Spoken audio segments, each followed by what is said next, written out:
chơi non thì chơi bài hậu tuổi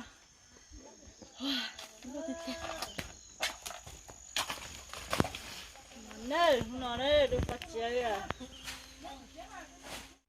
vấn đề có gì muốn sai muốn nhẹ subscribe thì nhẹ lúc trước nó có thể tụi support là video toàn thế nào tên nó giờ mong tên của tên nó mong lo tên mà liếc vào xin nó lỡ thì tên nó tên hẳn nó mà cho từ số cho về tiếng chúa rất chạy nữa họ cho chỉ cho về tế ta tỏ liếc vào đi nó nè tế hải sống xứ chỉ phá tên nhiều cổ sống tên mình chỉ thế nè để ta tỏ biểu cầu rồi vô tua xứ cho nó giờ mong cho tế nó tế đây tế mà có xía gì xứ ở lỡ ở tôi nhận tôi mong ta tỏ tôi đó đó không để những chúa bố trả ra chơi từ nhỏ mấy kia dàn trả chém đây từ lo mình gì nữa giờ phải nói gì nhập hợp bí cho ta tỏ yếu tôi rồi xứ này cho nó bốn tổng đủ vô đi tên nó mong tế tế gì trong đi nó là nó tế to xía nữa muốn cho tết thì đâu thì tiêu gì nữa tan thầu sáng nó tăng lò nó có trả cái hạt luôn chỉ sẽ được ở bên chứ luôn cái gì nhà mà tôi nhìn chết tết rồi sao thế là nhà mà tôi chết tết cho tôi cho về tí lo tôi cho về nếu chỉ tôi cho trời tuôn đó mà chưa có sẽ thì tiêu này là lúc nào tết ở ở đâu lò mà được các bộ tết nào mà có sẽ chấp lấy nó thấy của chuyện đâu của nhà tết gì đấy nhá té chè té ta số chè dùng đó một té dùng gọi cho lo phải khơi cho con nó nè cho con nó nè cho nó cho coi mong sợ là hôi cha xì bé mong cho bé hôi chạy như con tông cắn này rồi té cho người ta tọt tôm má lúa nhà cho nó chỉ có khơi kia li ít chìm ba là chỉ tứ bỏ nó nuôi cho nên là chỉ có khơi xin cầu tê trên cầu đùa nó chỉ nhưng đu lo luôn của chấm bán nó cho con nó mà cá cơ thể đâu phải để cái gì nhá cho giờ nó hết chị nhưng mua cho con nó ta li tết ta xuống chị nhưng có cho lo phải khơi cho nó nữa thì tên nó là nhưng mua theo tôi bỏ tết nó to cầu chi của tôi cho nó to tết thì tôi bỏ tết nó mà có sẽ chấp lời nó mong luôn đây chị ở tết chị nhưng cho phát cho thằng liếp lông đi nó sẽ là chỉ nó là chỉ trong đi nhớ tôi giờ phục về giờ sân nữa nó là chỉ tôi chỉ chua tôi nó là chỉ lâu chỉ tê đó chứ tê chẳng trong đi số lâu thôi số lâu còn cái nó sát tỏi giờ tê tan thua bố đã cứ hai cái nữa bé một số bố bé ya yo bay bố bé ô chỉ bố rồi tại giờ bố bé thế đi mua chọn bé lo thế trong cái nào bé không để một sai giặt thì nó sai sắp rồi nó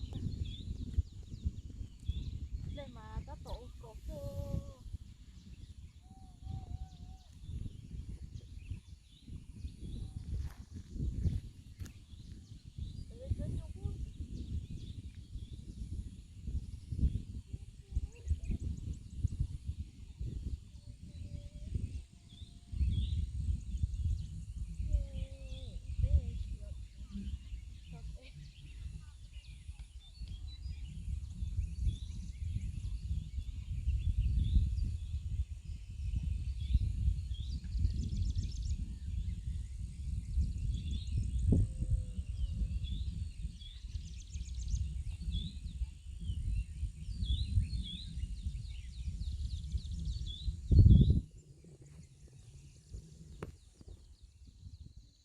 nó chơi bé là cho bó sọt trống nó khó chơi to con trà khó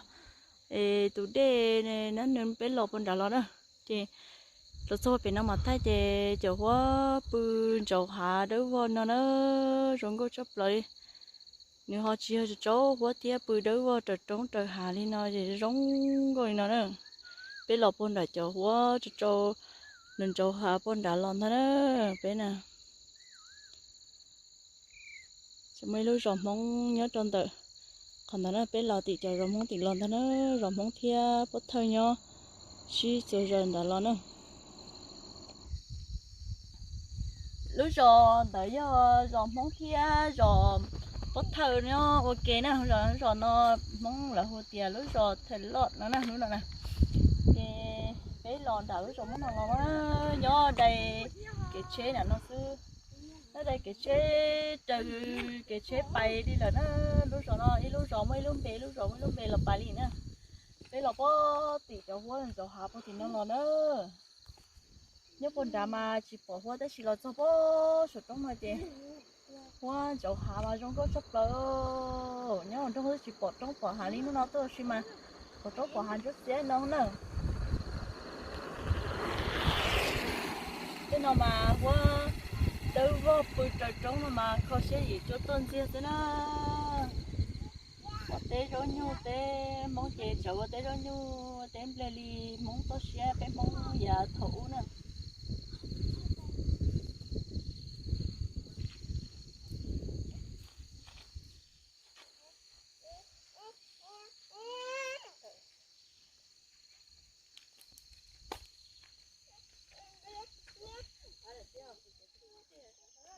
tức là cho bị cái nào đó cho bị cái nào rồi thế nào hạt trứng tao đi đi nữa chứ cũng lo để ở bên đây lúc chơi bài xử lên chơi thia rồi để ở bên lúc bắt chơi cho bài kỹ nó here thì tụi nó sẽ bóng bắt chơi nè vậy đi thì tôi bỏ đi luôn rồi cũng bài đi lúc bắt chơi ở đây đó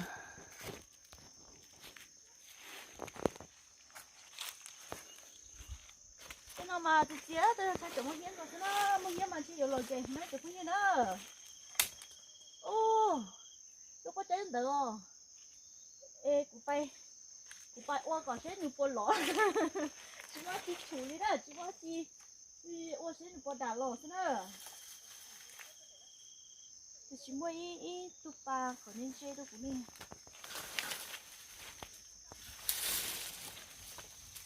ô giờ mới tụ ba nó đâu tụ chó nó còn ê như ý nè vừa đê đó chỉ chơi đó chỉ bắt chơi tụ ba chơi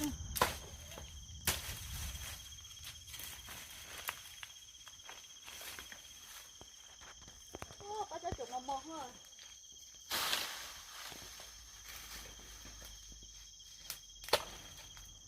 chơi linh chi nữa chơi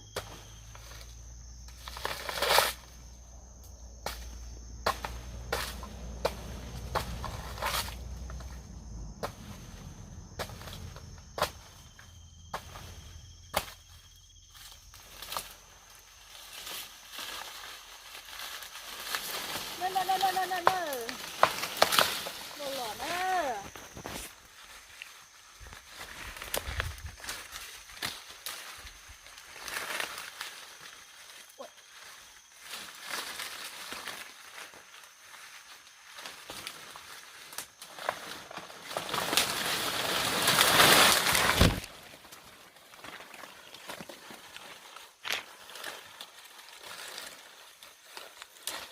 tụi chết không có thật thấy luôn mò hết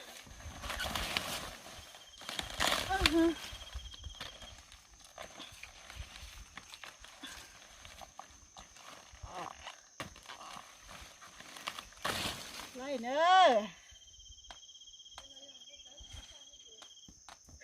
tôi kể đó chị nó bắt chơi đó giờ về sẽ cá nha non đã sẽ bụng món gì nè thì cũng để ở bên đây nó chơi đã ăn cả thế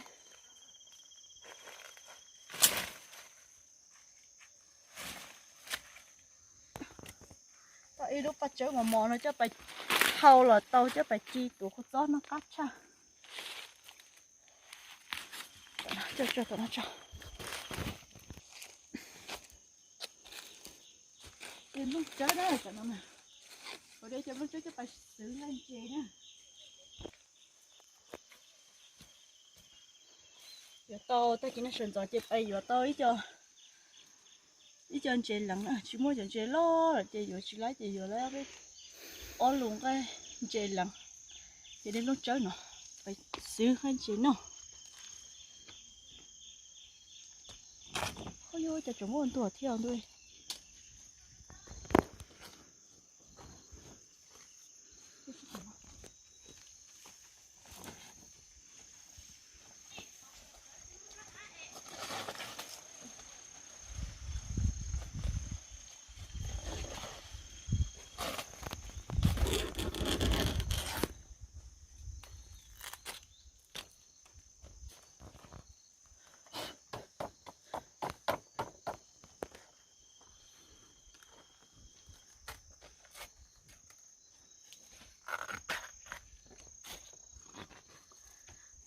bây giờ cho kiếm một cầu này.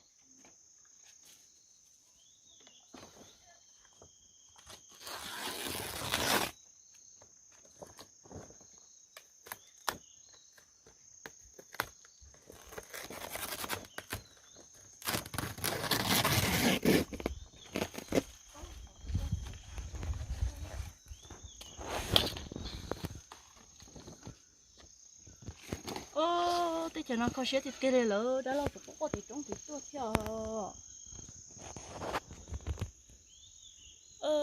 dù giờ dù nhớ tôi cho nó dù tôi liều tên chơi khó xé hẳn liều lỡ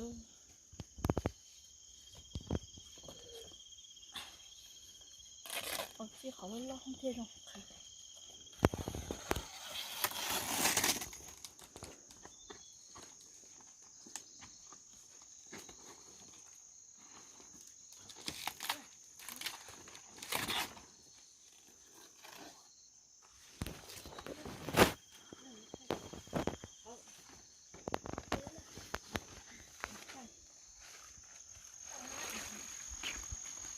mấy lúc gì ta chơi để con theo sao ta chỉ lúc con lên đèo để lúc con gì trời một tiếng gọi cái đấy từ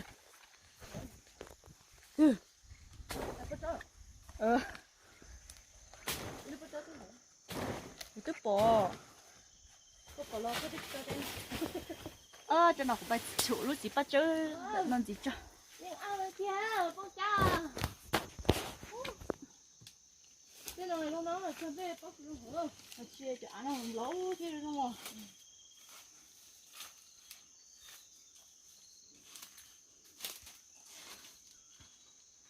chỉ bỏ này nè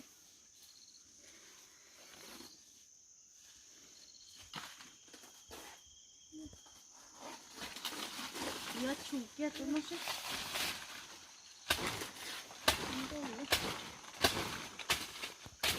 không có lưỡi chỉ cho đây chỉ không có lưỡi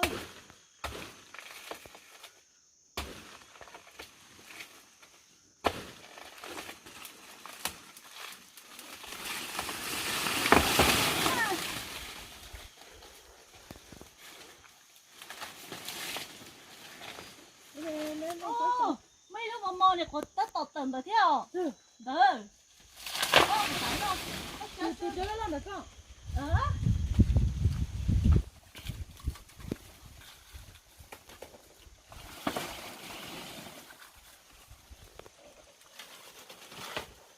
này lấy lửa này cho nó mua về sau đó ít lúc chip thả lại cho nó những đây cho bay tuấn nó này cho cắt cha cho nó chỉ không có chơi một tối cho nó một chơi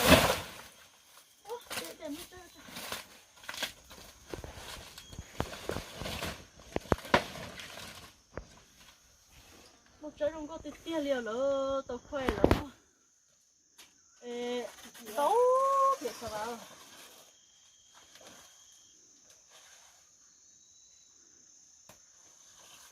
không có tiền đi chơi hoa có thế mà đi thay nhá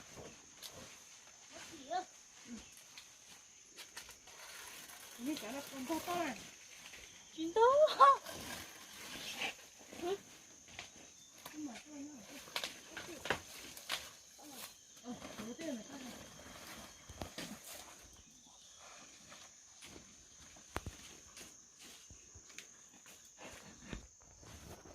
ôi giờ tết trời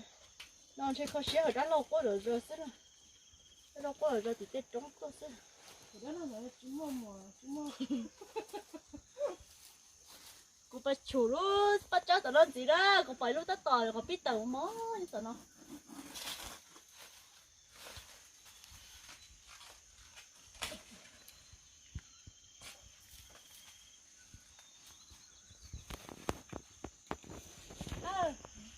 giờ đây cái đâu có để ốc chi đây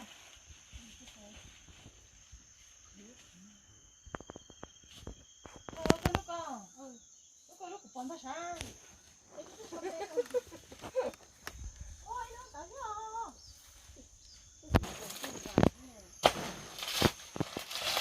chỉ một triệu như triệu tao bắt chơi ra thì nó là nó là có tẩy ở bên trong đi.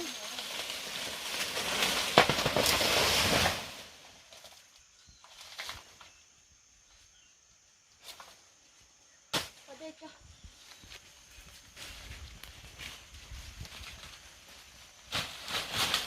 Đi nữa rồi. Tôi bằng tôm không này. Lúc nào một cái tiền. Nó có tẩy cho nó sư.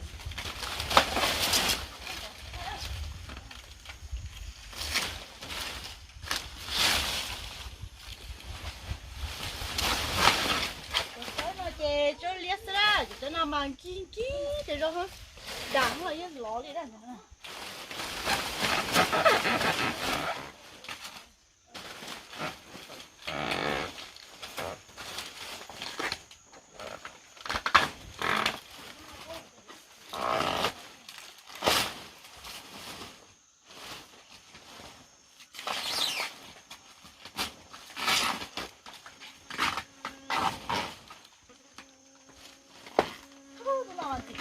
Nó thì cái bài hậu tuổi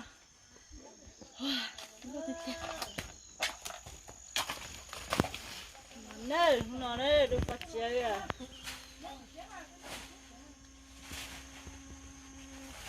đi lưới nó nè đúng rồi hôm nay mẹ tiết lầu đấy mà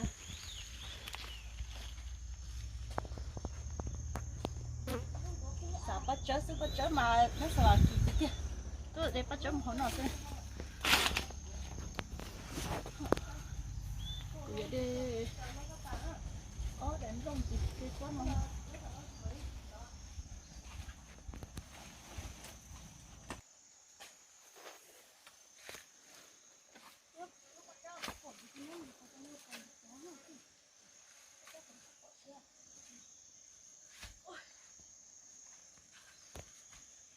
luôn luôn nữa chả đâu tao nữa thì tao lâu lu bắt chớ bé bắt chớ lâu bắt chớ thế lúc chớ phải sườn chê thì bắt chớ phải tổ của nó nữa cá thịt tiền thì lỡ bắt chớ liao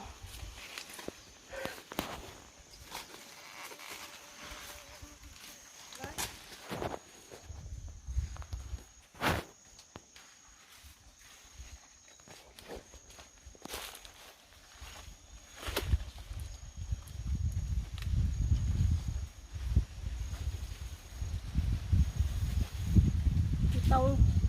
đi luôn mình để là ha tao lâu bé nó mò mò đấy đó ở dưới nọ chứ đâu cái đấy để cho mò phải đông to cái mò mò tí nó phù còn nhớ nó bắt chó tập cơm cái này nó phù con à thì nó bé là cho bố bé ilu rồi bò nó đợt nó ilu rồi bớt thơ nè ôm đây trong chấp lời liêu tên nó lên rất xía xưa lỡ ôm đây trong tia liêu chỉ phá cái này nữa tớ nó lớn chỉ tao đó ít lử kia nữa tớ chỉ phá liêu tên nó tại chỉ nào mà tôi bấm đây tôi xé mà trong tia nữa chẳng đây nó nè bây giờ chỉ để cho đồng câu nó mấy cho anh cho câu như nó này của phải để cho câu nó cho nó nè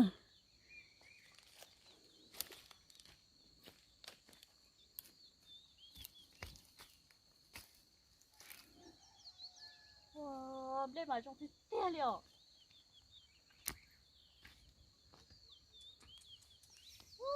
chấm đây nào mà mò tia ơi chấm đây nào mò cha hết trong tia lo chấm đây nào thôi chị bé hốt té chị bỏ chân cho con nó nè chị giàu liền ta nè bỏ chân cho con chị giàu liền là nó chân cho con nó cho nó chân cho con này nữa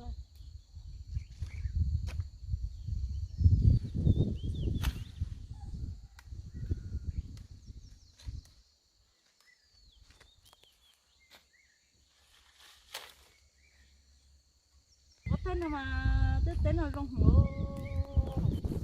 trên đây nhá các cái nào rong tết đó chỉ phải giờ của tôi than non chơi bữa nay tôi chỉ cắt tết lắm tết trái đây nó đây rong tết đó đây mà rong sắp rồi chỉ phải luôn thôi có tết em mua chỗ rong nó sẽ chè rong đó sắp rồi đó nhở nè đây nào mà mỏng lên tổ chôn chia thì cho cảm thấy phải thẳng để chữ cán chia đây rong hùng rồi chấm con nó họ chịu con tao thiếu ấy này nhiều con nó hả bên nó chịu con tao đi để là bốn đá dạ bốn đá giờ móc qua họ con tao sắp lời đó qua bên trong bên hạ đi nào mà chè mà nó bay chè vô bay là có bên là luôn rồi nó ôm là có bể chè chè mong qua là ô tô đây đây nó là chưa trời kia đi đi nó chè chỉ bỏ đi nó là nè cái tài xe cũng mất cái kho rồng đấy nhưng mà chè mà thay đổi đó biết sai rồi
người ta tỏ nó sù rồi rồi nó nè rồi lò trú cho nó chè cho nó mà nó tôm nữa để nó là cho nó tắt bên nó bên nó xuống nó đó sai đắt thôi thì cho nó chỉ bé mà rồi đó bên mà nó mà cái sai đắt nhưng mà nó cá thì tia đó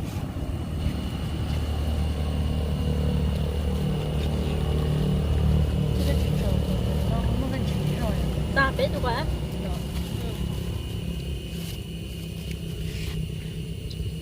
món cá thịt tiêu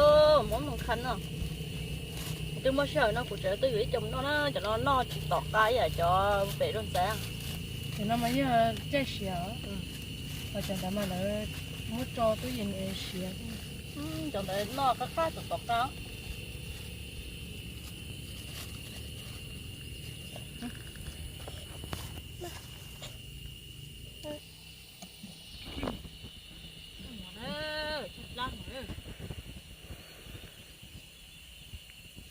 một con nữa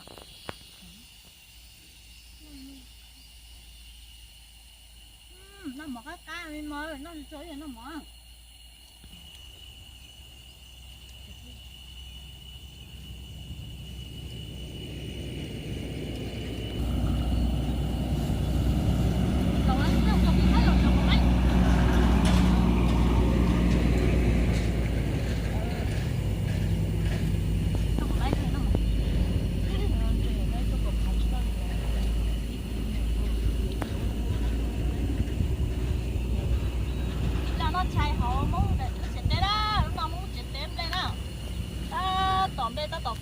tàu chân kia bé tàu nó mò nó muốn chỉ té đó thấy chú chặt tay chú chặt tay chặt lá nó mò cắt sai không chết lá cái tôi có chỉ nào á đúng rồi có chỉ nào mò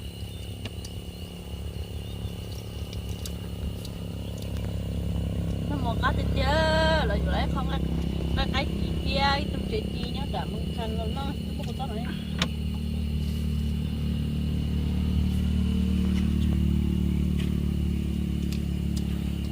đâu có cái cuốn tôi đây em làm cuốn bây giờ nó thích lá mà nó cá thì chưa nó mỏm lỗ đó mỏm lỗ mà cá từ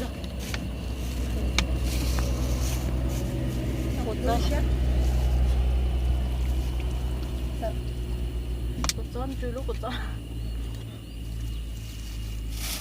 nó mỏng lỗ đấy nó chưa tính là bé ông em mẹ nữa rồi cái